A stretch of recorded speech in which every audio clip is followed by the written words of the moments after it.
नमस्कार शेतकरी बंधू आणि भगिनींनो, सचिन राठोड केसुला ऑफिशियल यूट्यूब चॅनलमध्ये आपल्या सर्वांचे स्वागत आहे. शेतकरी बंधू भगिनींनो, आजच्या व्हिडिओमध्ये आपण पुण्यश्लोक अहिल्यादेवी होळकर कर्जमाफी योजना याचा प्रवास कसा सुरू आहे, योजनेचे कामकाज, अभ्यास समिती आणि योजनेची अटी शर्ती काय आहे याकडे संपूर्ण शेतकरी बांधवांचे लक्ष लागून राहिलेले आहे की या समितीचे अहवाल कधी सादर केले जाईल या संदर्भामध्ये आजचा व्हिडिओ आहे. शेतकरी बंधू भगिनींनो, आपण मागच्या व्हिडिओमध्ये ऐकलं की महसूल मंत्र्यांनी गरीब गरजू पात्र शेतकरी बांधवांना ह्या कर्जमाफी योजनेचा लाभ दिला जाईल. त्यांचा सांगण्याचा उद्देश एकच आहे की नियम व अटी कडक असणार आहे. यामध्ये नियम व अटी सोपे नसणार, कडक असणार आहे. शेतकरी बंधू भगिनींनो, या योजनेसाठी जी समिती गठीत करण्यात आली आहे ती समिती परदेशी साहेबांच्या अध्यक्षतेखाली नेमण्यात आलेली होती. या समितीचा अहवाल आल्यानंतर ह्या योजनेअंतर्गत कर्जमाफी दिली जाईल, कशी करता येईल याची खात्री केली जाणार आहे. गेल्या 4 ते 5 महिन्यापासून शेतकरी बांधव या समितीच्या अहवालाची प्रतीक्षा करत आहे. 2 एप्रिल रोजी या समितीच्या माध्यमातून अहवाल सादर केला जाईल असं सांगण्यात आले होते. एप्रिलच्या पहिल्या आठवड्यात अहवाल येईल आणि तो अहवाल मंजुरीसाठी मंत्रिमंडळासमोर ठेवण्यात येईल. त्यानंतर मंत्रिमंडळाने मंजुरी दिल्यानंतर कर्जमाफी देण्यात येईल. शेतकरी बंधू भगिनींनो, समितीचा कार्यकाळ संपल्यामुळे अहवाल अभ्यास कार्यकाळ पुढे काही आठवडे लागू शकते. म्हणजे शेतकरी बंधू भगिनींनो, या समितीचा कार्यकाळ संपला आहे. अभ्यास करण्यासाठी समितीच्या कामकाजासाठी पुढील काही आठवडे वेळ मागू शकते आणि मंत्रिमंडळाच्या मंजुरीसाठी अहवाल आल्यानंतर त्यामध्ये उपाययोजना सुचवली जाईल. त्यानंतरच मंत्रिमंडळ मंजुरी दिली जाईल.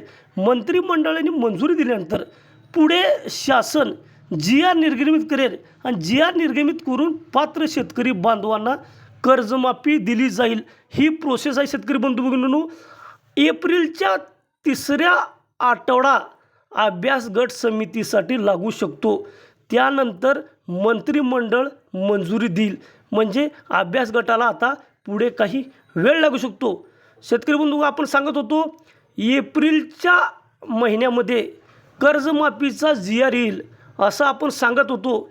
आता एप्रिलच्या महिन्यामध्ये GR येण्याचं आता चान्सेस सध्या संपला आहे. शेतकरी बंधू भगिनींनो, कारण की समितीला आता मुदतवाढ मिळू शकते. समितीचं जे अभ्यास गट आहे, समितीचं जे कामकाज आहे, त्या कामकाजाला एप्रिलचा 3रा आठवडा लागू शकतो. म्हणजे एप्रिलचा 3रा आठवडा लागल्यानंतर समितीचे कामकाज मंत्रिमंडळासमोर ठेवले जाईल. मंत्रिमंडळाने मंजुरी दिल्यानंतर पुढे ते GRच्या स्वरूपामध्ये पुढे निर्गमित होईल आणि GR निर्गमित झाल्यानंतरच शेतकरी बांधवांना कर्जमाफी मिळणार आहे.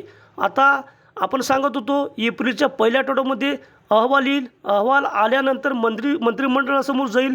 त्याच्यानंतर मंत्रिमंडळाने मंजुरी दिल्यानंतर एप्रिलमध्येच GR येईल या आपण शक्यता वर्तवण्यात आलेली होती. शेतकरी बंधू भगिनींनो, आता समितीचा कामकाजाचा जो वेळ आहे तो वेळ वाढू शकतो. म्हणजे कालावधी वाढू शकतो. कालावधी वाढल्यानंतर पुढे जे मंत्रिमंडळ मंजुरीसाठी जे जाणार आहे त्याचा पुढे टाईम वाढणार आहे. यामुळे वेळ लागू. शेतकरी बंधू भगिनींनो, शेतकरी कर्जमाफीविषयी असेच नवनवीन व्हिडिओ पाहण्यासाठी आपण सचिन राठोड केसुला ऑफिशियल यूट्यूब चॅनलला फॉलो करा. आणि आपण ह्या चॅनलवरती नवीन असेल तर आपण ह्या चॅनलला सबस्क्राईब करा, लाईक करा, कमेंट करा, शेअर करा आणि इतर गरजू व्यक्तीपर्यंत आपल्या व्हिडिओची लिंक पाठवून आपल्याला सहकार्य करा.